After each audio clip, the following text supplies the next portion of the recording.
Every week about this time, we get together and talk about something that really would have fit the Sunday morning message, except time sometimes gets to us.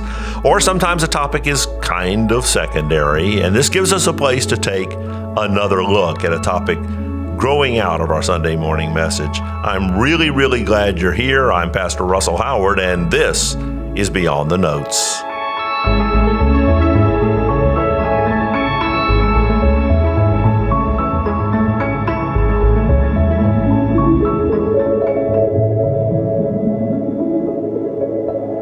So if you were here last Sunday for our message, you know that we talked about this conversation Jesus has with the woman at the well in Sychar in Samaria. It's in John chapter 4. And if you've not had a chance to see that message, hey, I want to encourage you to have a look at it. In the course of that conversation, what we majored on in the message on Lord's Day is the evangelistic character of the conversation and how Jesus was able to very quickly establish rapport with this woman and get the conversation to matters of eternal consequence. But he met her at a specific place where there's a spring that comes up from deep below, and a village is given their water supply.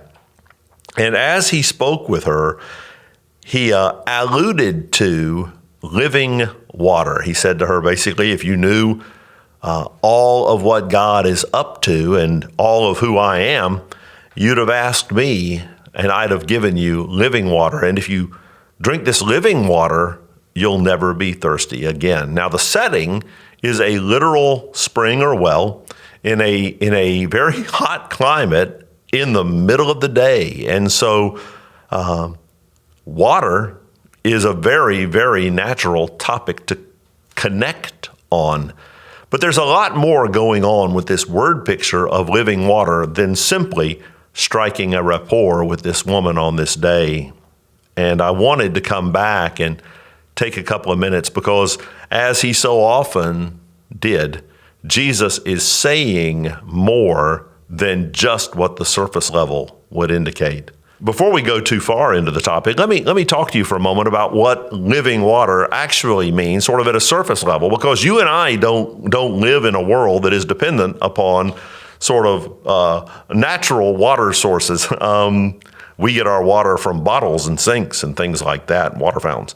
Living water is water that is flowing, water that is being refreshed and is clear like a flowing stream, as opposed to stagnant water. So when Jesus is talking about living water, he would have been talking about, for example, this well where he and the woman were. That well has a flowing stream down underground as its base, living water.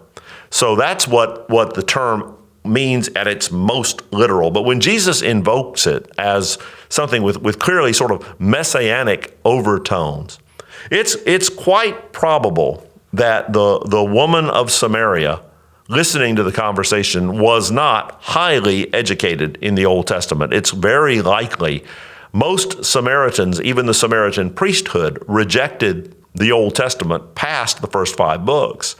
So Jesus' reference to living water is a reference to a couple of verses in the book of Jeremiah. And I don't think the woman at the well followed his reference. I think, in fact, Jesus was probably setting something up for you and I, for the written word of God that he knew would contain the account of this conversation.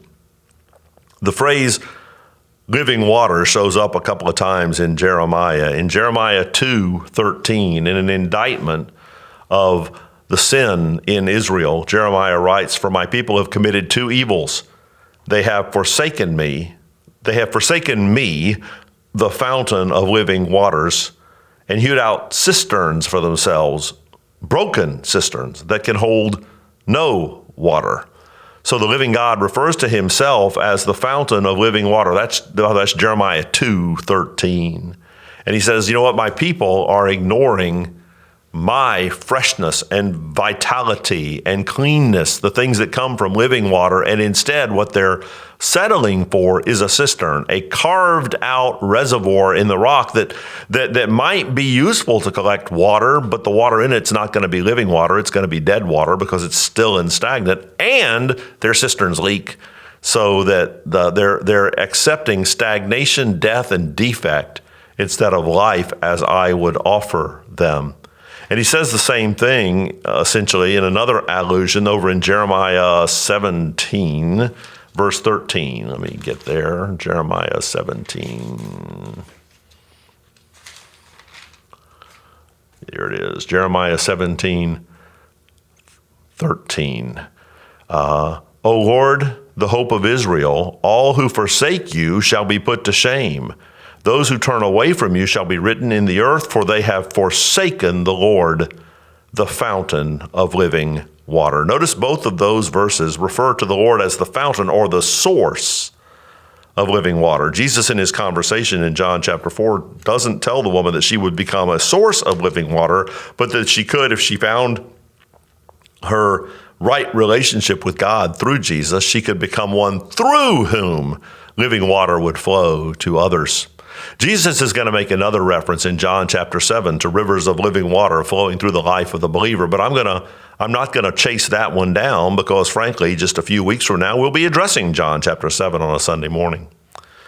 The final thing I want to point out, if we talk about the prophetic conversation and then we talk about the conversation he had with the woman at the well, the last thing I want to point out to you is in Revelation chapter 7, when Jesus once again speaks to the living water that flows from the throne. Revelation chapter 7, verse 17, for the Lamb in the midst of the throne will be their shepherd. He's talking about that great multitude from every tongue, tribe, and nation that becomes the population of heaven. For the Lamb in the midst of the throne will be their shepherd, and he will guide them to springs of living water, and God will wipe away every tear from their eyes. And then finally, I think the whole thing gets utterly fulfilled, thoroughly consummated, and gloriously expressed in the very last chapter of the Bible.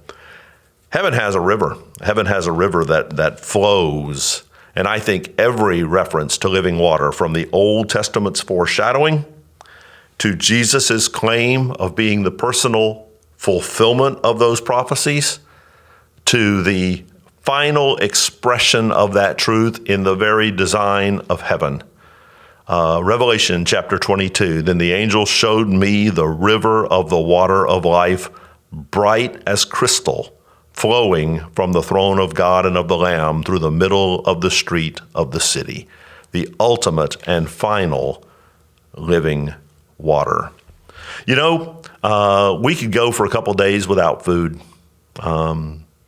But except for air, which we need every minute, all the time, water is the one thing we can't do without. And it's meant to be a very pointed illustration of the life-giving, but also the necessary character of water.